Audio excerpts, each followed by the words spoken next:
What would happen if a 6-year-old boy, left for dead by bandits, was raised by an Apache tribe and grew up to become the one person who could prevent a war between two worlds that were destined to destroy each other? Tell us in the comments what country you're watching from. No, my name is Matthew Carson, though the Apache who raised me call me White Wolf, and I've spent 19 years trying to figure out which name truly belongs to me. Today, as I sit on this rocky outcrop overlooking the valley where two armies are preparing for what could be the bloodiest battle Arizona Territory has ever seen, I'm finally beginning to understand why fate put me exactly where I needed to be. The morning sun casts long shadows across the desert floor below, where Colonel James Mitchell's cavalry unit has made camp on the eastern ridge. Their blue uniforms stand out like scattered sapphires against the red earth, and the steam from their coffee fires rises in thin columns toward the cloudless sky. Less than 2 miles away, concealed in the natural caves and crevices of the western cliffs, Chief Cochise and his Apache warriors wait with the patience of predators, their painted faces and traditional weapons making them nearly invisible against the ancient stone. Both sides believe they're fighting for survival. Both sides believe the other is the enemy, and both sides are wrong. But I'm getting ahead of myself. To understand how I came to be sitting here, balanced between two worlds like a man walking a tightrope over a canyon, I need to tell you about the day my childhood died and my real education began. I was 6 years old when the bandits came to our homestead. It was 1852, and my family, my parents, my older brother Samuel, and me, were part of the wave of settlers pushing into Arizona Territory, chasing dreams of gold and free land. My father, William Carson, was a good man who believed in hard work and honest dealing. My mother, Elizabeth, was a schoolteacher from Boston who'd followed her husband west despite her family's objections. Samuel was 8, 2 years older than me, and already showing the kind of leadership that would serve him well in the years to come. We lived in a small cabin my father had built with his own hands, surrounded by the kind of harsh beauty that the desert offers to those brave enough to embrace it. The nearest town was Tucson, 40 miles to the southeast, but we saw other folks maybe once a month when supply wagons came through. It was isolated, but it was ours. The attack came at dawn on a Tuesday in September. I remember the date because my mother had been teaching me to track the days on her calendar, and I'd been so proud of myself for knowing it was Tuesday. The bandits were a mixed group, some Mexican desperados, some white outlaws, all of them mean as rattlesnakes and twice as dangerous. I was playing with my wooden soldiers behind the cabin when I heard the shooting start. The sound of gunfire wasn't uncommon in those days, but this was different. This was sustained, violent, and coming from the direction of our house. I dropped my toys and ran toward the sound, the way children do when they haven't learned yet that some things are too dangerous to investigate. What I saw when I rounded the corner of the cabin is burned into my memory like a brand. My father was down, blood spreading across his chest as he tried to crawl toward the house. My mother was screaming, held by 2 of the bandits, while a third man, their leader I think, shouted questions at her about money and gold. Samuel was nowhere to be seen, and I prayed he'd had the sense to run. "Where's the gold, woman?" the leader was demanding. "We know your husband's been hoarding it." "There is no gold," my mother cried. "We're farmers. We don't have anything." "Every settler's got something hidden away," the man snarled. "Maybe this'll loosen your tongue." I watched in horror as he backhanded my mother across the face. She fell to the ground, and that's when something inside me snapped. I was only 6, but I was my father's son, and I couldn't stand by and watch someone hurt my mother. I picked up a rock and threw it as hard as I could at the leader. It caught him in the shoulder, and he spun around with a curse. When he saw me, his eyes went cold and dead. "Well, well," he said, "looks like we missed one." That's when I ran. I ran like my life depended on it because I knew it did. Behind me, I could hear the man shouting orders to his companions, and I could hear boots pounding on the hard earth as they gave chase. I had one advantage. I knew the land around our cabin better than they did. I'd spent countless hours exploring every rock formation, every gully, every patch of scrub brush. I led them on a chase through the desert, zigging and zagging between the cacti and boulders, my small size allowing me to squeeze through spaces they couldn't follow. But I was 6 years old, and they were grown men on horseback. Eventually, they cornered me in a narrow canyon about 2 miles from the cabin. I remember pressing myself against the rock wall, gasping for breath, as the leader dismounted and walked toward me with his gun drawn. "You're more trouble than you're worth, boy," he said. "Should have minded your own business." The shot echoed off the canyon walls like thunder. I felt a burning pain in my side, and then I was falling, the world spinning around me as I hit the ground. The last thing I remember before losing consciousness was the sound of the bandits' laughter and the thud of their horses' hooves as they rode away, leaving me to die alone in the desert. But I didn't die. That's where the Apache come into this story. When I woke up, I was lying on a soft bed of animal skins in what I would later learn was a traditional Apache wickiup. The air was thick with the smell of sage and wood smoke, and I could hear voices speaking in a language I didn't recognize. My side was wrapped in clean bandages, and the pain had subsided to a dull ache. A face appeared above me, a woman with kind eyes and weathered skin, her black hair streaked with silver. She spoke softly in Apache, and though I couldn't understand the words, her tone was gentle and reassuring. She held a bowl of water to my lips, and I drank gratefully. "Easy, little one," she said in accented English. "You are safe now." "Where am I?" I managed to whisper. "You are with the Chiricahua Apache. I am Gentle Rain, wife of Chief Cochise. My husband found you dying in the canyon and brought you here. My family—" Her expression grew sad. "I am sorry, child. There was nothing left to save when our scouts reached your home." The grief hit me like a physical blow. My parents were dead. My home was gone. And Samuel. I didn't know what had happened to Samuel, but I feared the worst. "What's going to happen to me?" I asked. Gentle Rain was quiet for a long moment. "That is for my husband to decide, but you are alive, and that means the Great Spirit has plans for you." Over the next few days, as I recovered from my wound, I learned about the Apache way of life. The Chiricahua were a nomadic people, following the seasons and the game across the harsh but beautiful landscape of the Southwest. They were skilled hunters, fierce warriors, and deeply spiritual people who saw the sacred in every aspect of the natural world. Chief Cochise was unlike any man I'd ever met. He was tall and dignified, with the bearing of someone who'd been born to lead. His English was better than his wife's, and he spoke with a quiet authority that commanded respect. When he finally came to see me, I was terrified. I'd heard stories about Apache brutality, about how they tortured their enemies and showed no mercy to white settlers. "You are the boy from the canyon," he said, settling cross-legged beside my bed. "Yes, sir." "Do you know why I brought you here?" I shook my head. "Because you fought for your family, even though you were small and afraid. That shows courage, and because you survived when you should have died, that shows strength." He paused, studying my face. "The Apache value courage and strength above all else. What are you going to do with me?" "That depends on you, young one. You can try to return to your people if any will have you, or you can stay here and learn our ways. But understand, if you stay, you will not be a captive, you will be Apache." I thought about that offer for a long time. What choice did I really have? I was 6 years old, alone in the world, with no family and no home to return to.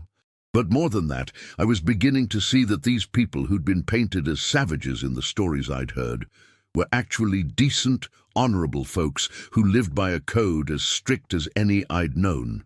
"I want to stay," I said finally. Cochise nodded. "Then you will need a new name. White Wolf, for the way you led our scouts through the desert to find you, and for the color of your skin." And so Matthew Carson died in that canyon, and White Wolf was born in an Apache wickiup. The transition wasn't easy. I had to learn a new language, new customs, new ways of thinking about the world. But I was young, and children are adaptable. Within a year, I was speaking Apache fluently. Within 2 years, I was keeping up with the other boys in their hunting and warrior training. But I never forgot who I'd been. Gentle Rain made sure of that. She taught me to read and write using a Bible she'd taken from a wagon train years earlier, and she encouraged me to remember my white heritage, even as I embraced my Apache one. "You are a bridge between worlds," she would tell me. "Someday that may be important." I didn't understand what she meant then. I was just a boy, trying to find his place in a world that seemed determined to destroy everything he loved. But as I grew older, as I learned the ways of both peoples, I began to see the truth in her words. The Apache weren't the bloodthirsty savages the white settlers believed them to be. They were a proud people defending their homeland against invaders who wanted to take everything they held sacred. But the white settlers weren't the evil monsters the Apache believed them to be either. They were mostly just families looking for a better life, driven by the same hopes and dreams that motivate people everywhere. Both sides were trapped in a cycle of violence and misunderstanding that seemed destined to end in tragedy. And as I sat there on that rocky outcrop, watching two armies prepare for battle, I realized that maybe, just maybe, I was the key to breaking that cycle. The question was whether I had the courage to try. Chapter 2. The sun was reaching its zenith when I saw the dust cloud approaching from the south. A single rider, moving fast across the desert floor, heading straight for the cavalry camp. I pulled out the field glasses that Chief Cochise had given me, taken from a dead soldier years ago, and focused on the approaching figure. It was Samuel. My brother had grown into a tall, lean man, with the kind of weathered face that spoke of hard years under the desert sun. He wore the uniform of a territorial marshal, with a badge that caught the light as he rode. It had been 19 years since I'd seen him last, but I'd have known him anywhere. The same determined set to his jaw, the same way of holding his shoulders when he was riding into something dangerous. Samuel had survived the attack on our homestead, obviously, but I'd never known what happened to him afterward. Now, watching him ride toward what could be his death, I felt the old familiar knot of fear in my stomach. I'd already lost my parents to violence. I couldn't lose Samuel, too. I made my decision quickly. Sliding down from my perch, I whistled sharply, a signal I'd learned from the Apache. Within minutes, Running Bear appeared at my side, moving with the silent grace that marked all the best Apache warriors.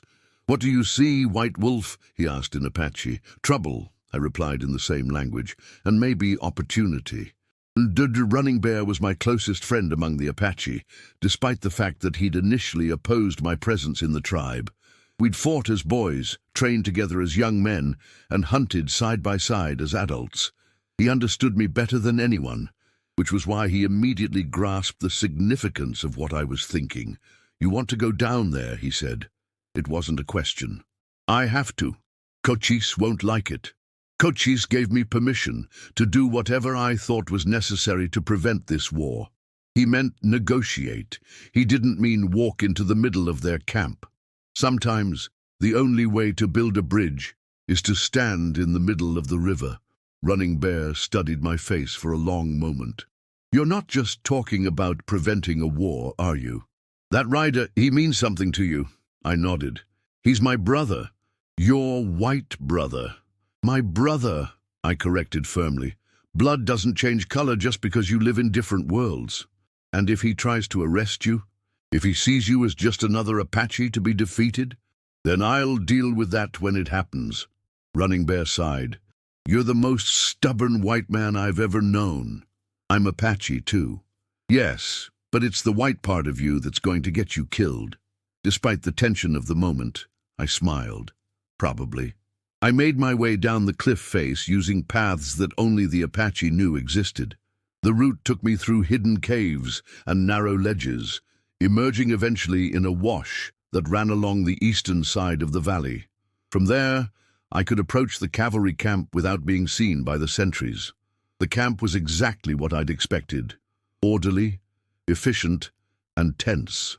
Soldiers cleaned their weapons and checked their equipment with the methodical precision of men who knew they'd be fighting soon. Horses were being watered and fed, supplies were being distributed, and officers huddled over maps spread out on portable tables. At the center of it all stood Colonel Mitchell, a career soldier with steel-gray hair and the kind of bearing that commanded respect.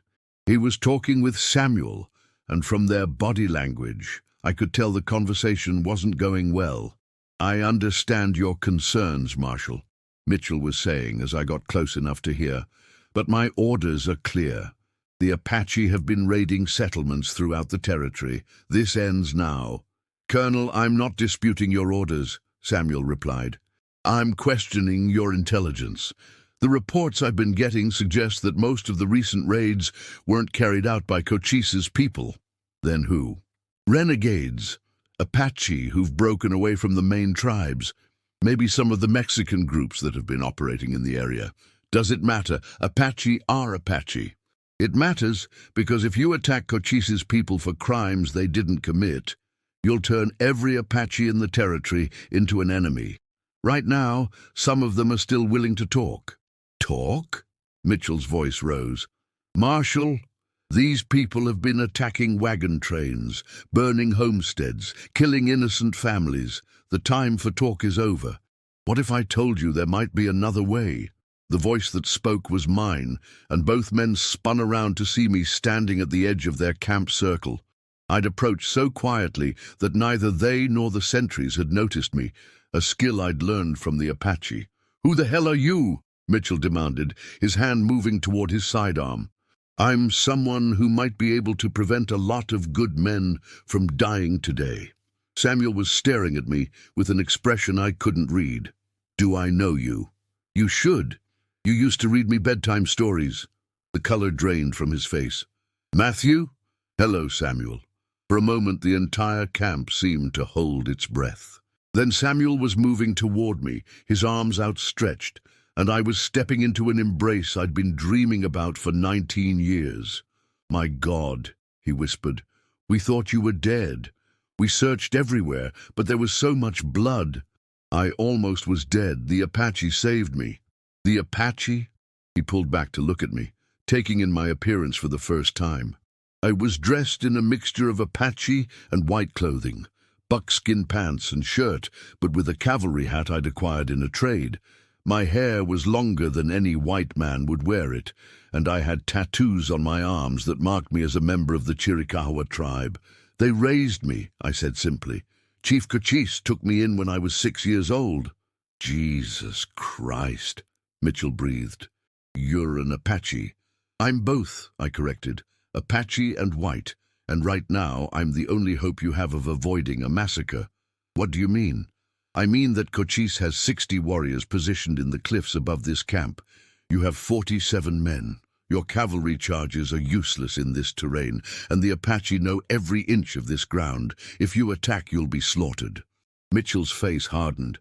"Are you threatening us?" "I'm stating facts, and I'm offering you an alternative." "What kind of alternative?" "A chance to meet with Cochise, to talk instead of fight, to find out the truth about these raids you're so concerned about." "The truth?"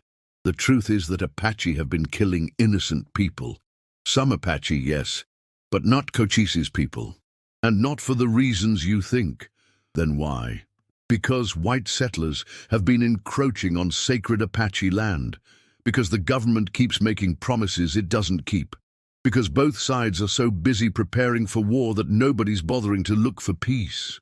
Samuel stepped forward. "Matthew, what are you proposing? A meeting, tomorrow at dawn. Just you, me, Colonel Mitchell, and Chief Cochise.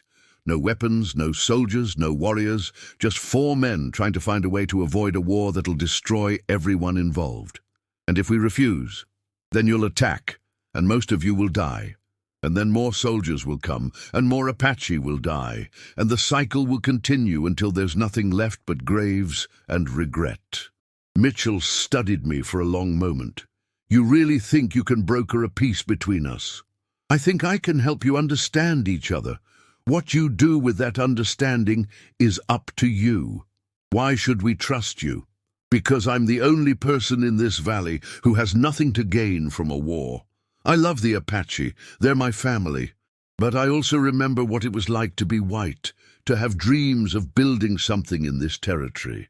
I want both peoples to survive. And if Cochise refuses to meet, he won't. He gave me authority to do whatever I thought necessary to prevent this battle. He wants peace as much as you do. He's just not willing to surrender his people's dignity to get it. Samuel put his hand on my shoulder. Matthew, this is dangerous. If either side decides you're a traitor, then I'll die trying to do something right.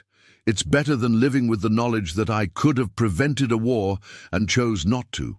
Mitchell was quiet for a long time, weighing options. Finally he nodded. All right, we'll try it your way. But if this is some kind of trick— It's not a trick, Colonel. It's a chance, maybe the only chance we're going to get. As I prepared to return to the Apache camp to arrange the meeting, Samuel caught my arm. Matthew, I need to ask you something. What? Are you happy? Living with them, I mean. I considered the question. I found a place where I belong, if that's what you mean. The Apache accepted me when I had nowhere else to go. They taught me to be strong, to be brave, to understand my place in the world. But I've always wondered what would have happened if things had been different. If our parents had lived.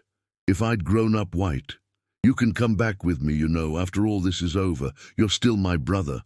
I know, and you're still mine. But I can't abandon the Apache either. They're my family too. So what are you going to do? I'm going to try to build a bridge between both families and hope it's strong enough to hold.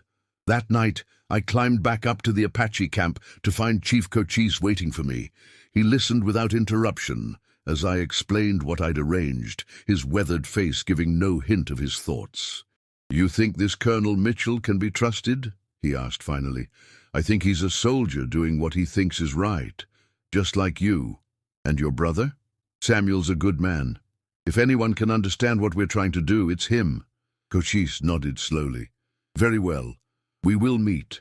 But White Wolf, you understand that if this fails, if it's a trap, you will have to choose. Oh, choose what? Whether you are Apache or white, because there will be no more room for someone caught between worlds. I knew he was right.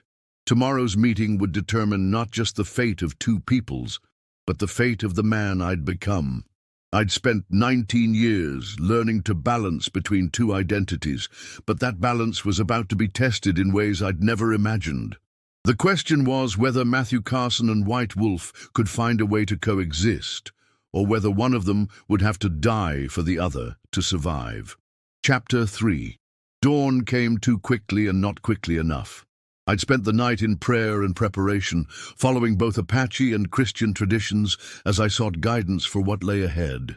The meeting place I'd chosen was a neutral spot, a small grove of cottonwood trees beside a stream that ran through the center of the valley, equidistant from both camps. As the sun painted the eastern sky in shades of gold and crimson, I made my way down to the grove. I arrived first, as planned, and used the time to set up what I hoped would be a conducive environment for peace talks.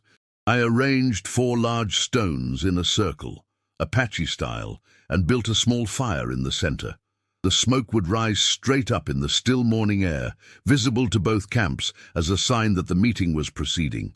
Colonel Mitchell arrived next, accompanied by Samuel.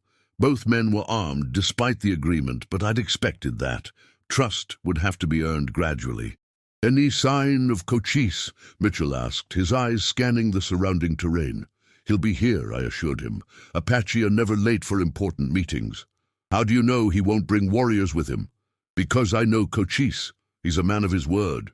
Samuel moved closer to me. Matthew, I've been thinking about what you said yesterday, about building bridges between worlds. What if it's not possible? What if some differences are too great to overcome? Then we'll have tried, I replied, and that's more than most people can say. The sound of approaching footsteps made us all turn. Chief Cochise emerged from the trees, moving with the dignified stride that marked him as a leader. He was dressed in his finest clothing, a shirt of soft deerskin decorated with beadwork, leather leggings, and a headband adorned with eagle feathers. He carried no weapons, but his presence filled the clearing like a force of nature. "Colonel Mitchell," I said formally, "allow me to present Chief Cochise of the Chiricahua Apache." The two men studied each other for a long moment. Mitchell was clearly struggling with preconceptions, trying to reconcile the noble figure before him with the savage he'd expected to meet. "Chief Cochise," Mitchell said finally, inclining his head slightly, "I'm grateful you agreed to this meeting." "I am here because White Wolf believes you are a man of honor," Cochise replied in careful English. "We shall see if his faith is justified." We all settled onto the stones around the fire. I looked around at the three men who represented the forces that had shaped my life, my Apache father, my white brother, and the military power that stood between peace and war. "Gentlemen," I began, "we're here because both sides want the same thing, a chance for their people to live in peace and prosperity. The question is whether we can find a way to make that possible." "The Apache have been raiding settlements," Mitchell said bluntly. "Innocent people have died." "Some Apache, yes," Cochise acknowledged, "but not my people, not the Chiricahua." "Then who?" "Renegades, Apache who have broken away from the tribes, men who have lost hope for peace and seek only revenge." "Nah, why haven't you stopped them?" "Because they no longer listen to the old ways. They follow leaders who promise them easy victories and quick wealth from raids." Samuel leaned forward. "Are you saying you can't control all Apache? Can your government control all white men? Can it stop the ones who sell whiskey to Indians, who cheat in their dealings, who take land that was never theirs to take?" The question hung in the air like smoke. Mitchell shifted uncomfortably. "That's different," he said finally. "Is it?" Cochise asked. "Or is it simply easier to blame all Apache for the crimes of a few than to address the real causes of this conflict?" What do you believe are the real causes?" I asked, though I already knew the answer. "Broken promises," Cochise said simply. "Treaties signed and then ignored, land taken without payment, sacred sites desecrated, young men on both sides who know only violence because they have never seen justice." "But surely you understand our position," Mitchell said. "Settlers are dying." "I have orders to protect them, and I have a duty to protect my people," Cochise replied. "But protection and war are not the same thing." "Then what do you propose?" "A partnership." The word seemed to surprise everyone, including me. "What kind of partnership?" Samuel asked. "The Apache know this land better than any white man ever will. We know where the renegades hide, how they move, what they plan. Help us deal with them, and we will help you protect your settlements." "You're talking about Apache fighting Apache," Mitchell said. "I am talking about good men fighting bad men, regardless of the color of their skin." I felt a surge of hope. This was exactly the kind of thinking that could break the cycle of violence. "What would you need from us?" I asked. "Recognition," Cochise said. "Official recognition that not all Apache are enemies, that the Chiricahua are allies, not targets. And in return, we will help you track down the renegades. We will protect the wagon trains that cross our territory. We will serve as scouts and guides for your army." Mitchell was quiet for a long moment. "This is not what I expected." "What did you expect?" Samuel asked. "Demands for land, for supplies, for special treatment. Not an offer of cooperation?" "The Apache have always been willing to cooperate with honorable men," Cochise said. "It is finding such men that has proven difficult, and you believe I am honorable." "I believe you are a soldier who wants to do his duty. If that duty can be served by peace instead of war, then yes, I believe you are honorable." Mitchell looked at me. "What do you think, Matthew? Can this work?" "I think it's the best chance we have," I replied. "But it will require trust from both sides. And trust is something that has to be earned." "How do we start?" Samuel asked. "With a gesture of good faith," I said. "Colonel, what if you were to postpone your attack for 1 week? Give us time to prove that cooperation is possible. And what would you do with that week? Track down the renegades who've been carrying out these raids. Bring them to justice.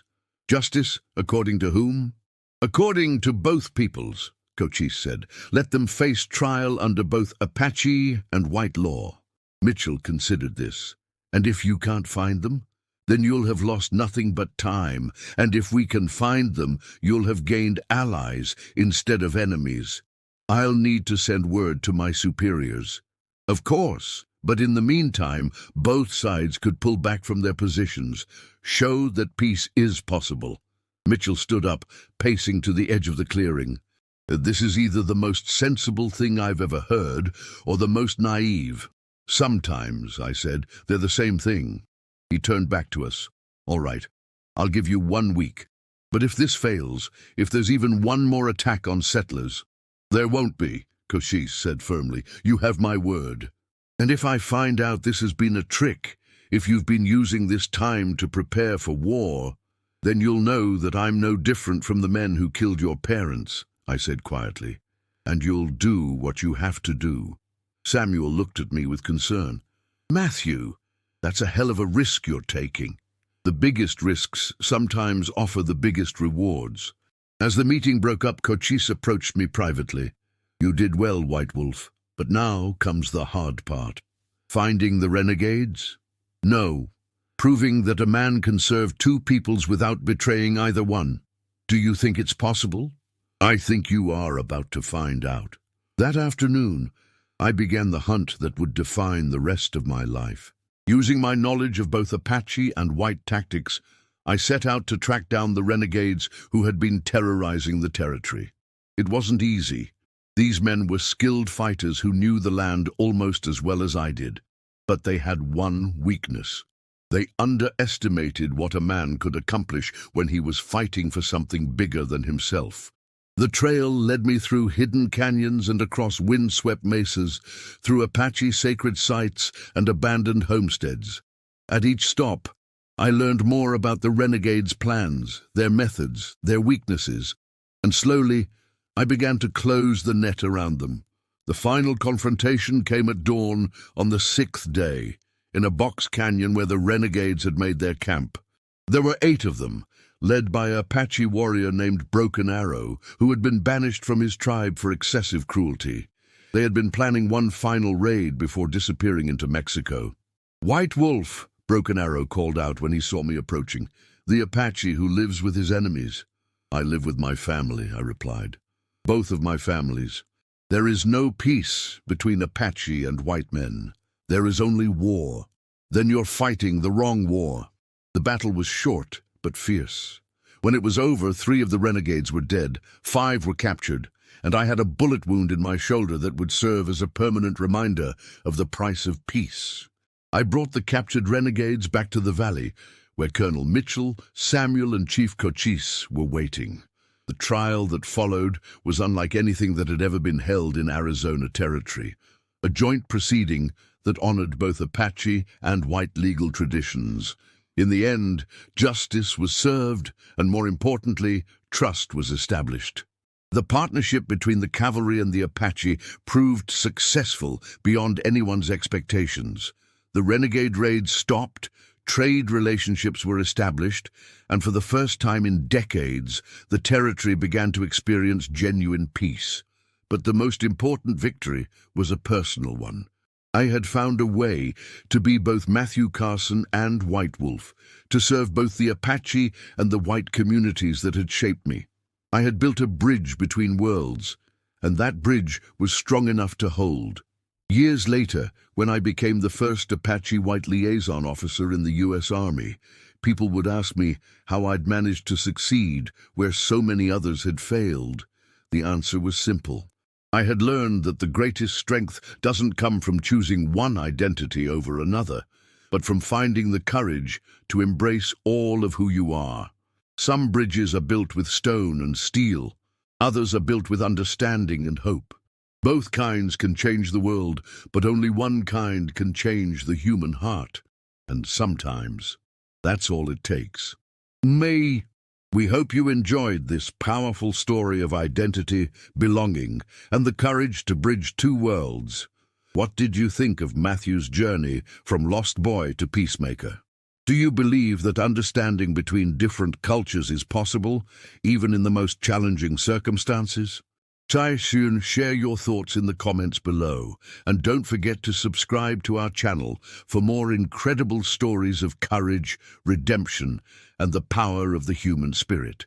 Hit that like button if this story of building bridges instead of walls resonated with you.